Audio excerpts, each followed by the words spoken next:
بسم اللہ الرحمن الرحیم۔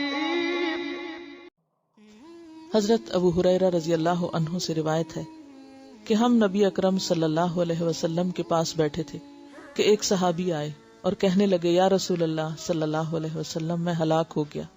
نبی اکرم صلی اللہ علیہ وسلم نے پوچھا، کیا بات ہے؟ اس نے کہا، میں روزے کی حالت میں بیوی سے صحبت کر بیٹھا ہوں۔ رسول اللہ صلی اللہ علیہ وسلم نے پوچھا، کیا تو ایک غلام آزاد کر سکتا ہے؟ اس نے کہا، نہیں۔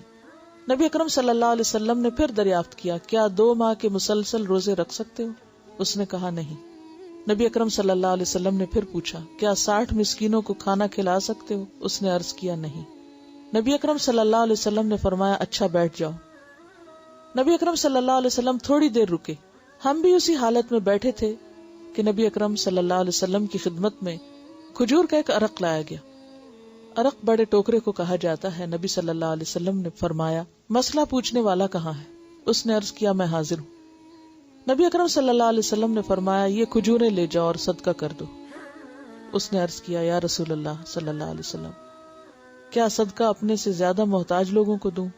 واللہ مدینہ کی ساری آبادی میں کوئی گھر میرے گھر سے زیادہ محتاج نہیں۔ رسول اللہ صلی اللہ علیہ وسلم ہنس دیے، یہاں تک کہ نبی اکرم صلی اللہ علیہ وسلم کی ڈاڑیں نظر آنے لگی۔ نبی اکرم صلی اللہ علیہ وسلم نے فرمایا، اچھا جاؤ اپنے گھر والوں کو ہی کھلا دو۔ اسے بخاری اور مسلم نے روایت کیا ہے۔ یہ ہے اسلام کا حسن اور اسلام کی رعایت۔ اب اس میں آپ دیکھیے کہ جو بات پتہ چل رہی ہے وہ یہ ہے کہ انسانی کمزوری یا انسانی بھول چوک کی وجہ سے اگر انسان سے ایسا کوئی گناہ ہو جائے تو پھر اس کا کفارہ ادا کرے، اور کفارے میں کیا ہے؟ غلام آزاد۔ اگر غلام نہیں تو پھر اس کے بعد 2 ماہ کے روزے۔ اور اس میں انسان یہ نہیں کہ مستی سے صرف کہ نہیں مجھ سے روزے نہیں رکھے جاتے، نہیں، یہ دیکھا جائے گا کہ اس کی صحت اور اس کی جسمانی حالت کیسی ہے۔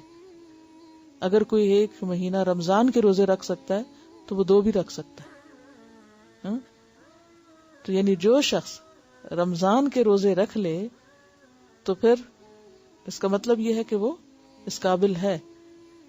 اور اگر کوئی بیمار ہے یا معذور ہے اور وہ روزے نہیں رکھ سکتا تو پھر وہ 60 مسکینوں کو کھانا کھلائے گا۔ اور اگر کوئی غریب ہے اور وہ نہیں کھلا سکتا تو پھر اس کو کچھ دیا جائے گا کہ وہ آگے کسی کو کھلا سکے۔ اب آپ نے یہ نہیں کہا اچھا پھر جاؤ تم کچھ بھی نہ کرو، کہا بیٹھ جاؤ۔ اور بٹھایا کس لیے؟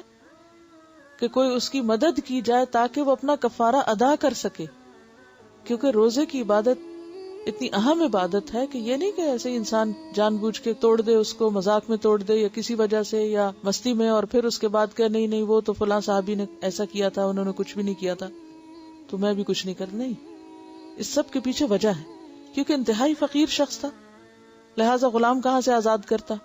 کھانے کو نہیں ملتا تھا، اتنا کمزور ہوگا کہ 2 مہینے کے روزے بھی نہیں رکھ سکتا تھا، اور پھر 60 مسکینوں کو کھانا کہاں سے کھلاتا جس کے اپنے گھر کھانا نہیں۔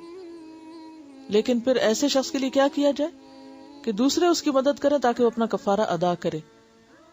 اور پھر جب کفارہ ادا کرنے کے لیے اس کو مال دیا گیا، کھجوریں دی گئی، اور اسے کہا گیا کہ اب اس کو غریبوں پہ یا فقیروں پہ تقسیم کرو، تو اتفاق یہ تھا کہ سب سے زیادہ فقیر بھی وہ خود ہی تھا، اس کے گھر والے۔ تو پھر آپ صلی اللہ علیہ وسلم نے اس کے گھر والوں کے لیے ہی وہ کھجوریں، یعنی کفارت اس مرد کو خود دینا تھا نا، فقیر بچے تھے یا گھر والے تھے، تو اس لیے اسی کے گھر والوں کو وہ کفارے کا مال دلوا دیا گیا۔